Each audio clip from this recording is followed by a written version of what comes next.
Got a new project, new piece of equipment to take a look at here. And it's a Minelab X-Terra 705 metal detector.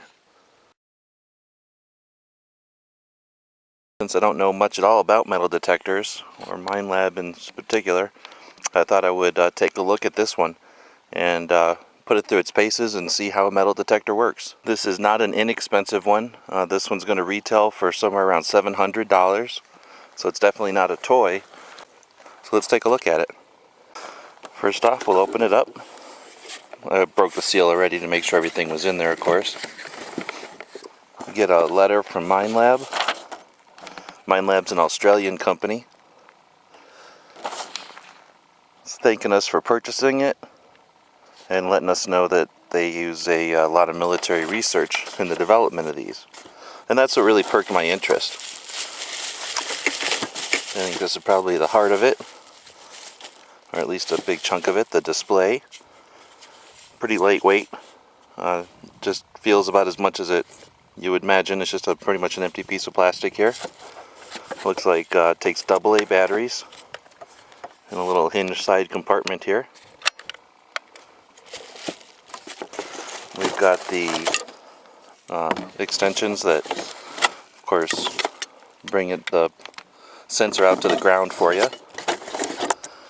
Some grips for holding on to it. And then the sensor itself. Now, from what I've been able to gather, there's some different types of detectors. And this is a 10-inch HF elliptical coil. And the difference here would be there's gold coils, there's underwater coils, and then there's artifact coils. And this is an artifact coil. In other words, this should be able to find metal and steel and items like that, where the gold coils are going to filter that out, so you're only going to find gold. And that might be useful for prospecting, etc. We've got an instruction manual. I'll need to take a look at that.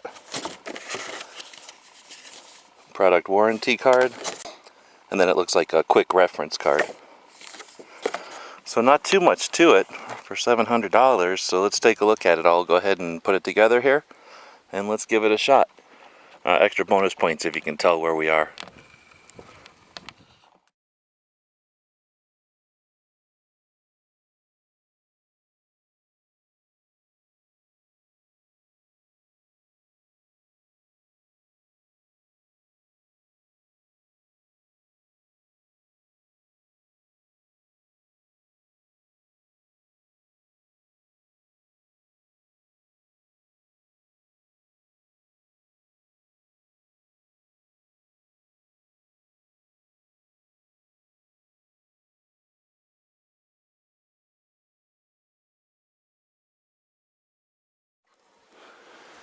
Okay, I got it put together. Now it's time to put in the batteries here. There's a headphone jack on this side with a rubber cover. And over here, we have that battery compartment. And there's a little guide on the back to tell us which way to put these in.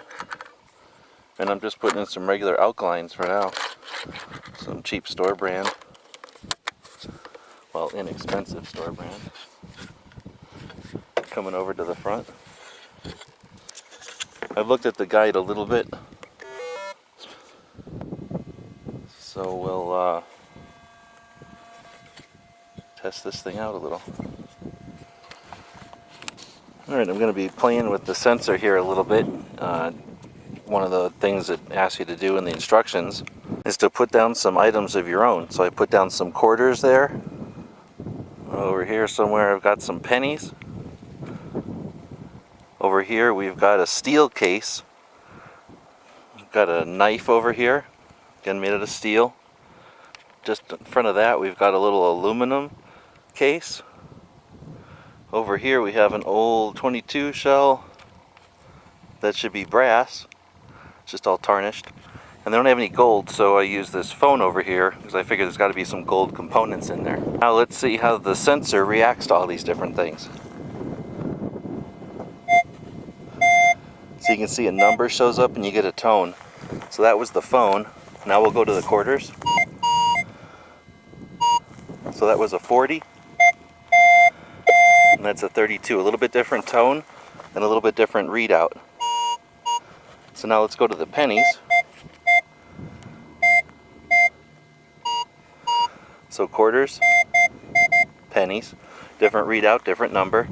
Now let's try the steel. And you see this one can discriminate the steel. Even though I'm going over the metal there, I've told it that I don't want it to go over all metal. Now I'm going to hit the override, so it's going to hit all metal. And now I get a tone for that steel down there. Okay, now I'm going to put it back onto discriminate mode. There's our pennies, quarters, the cell phone there. Now let's go to the knife.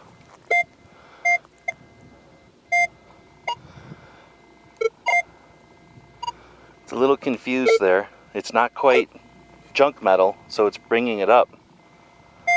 But I suspect it might be bringing up the screws in the handle.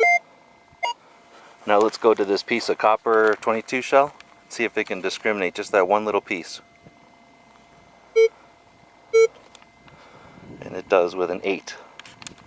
So far just a little bit of training here.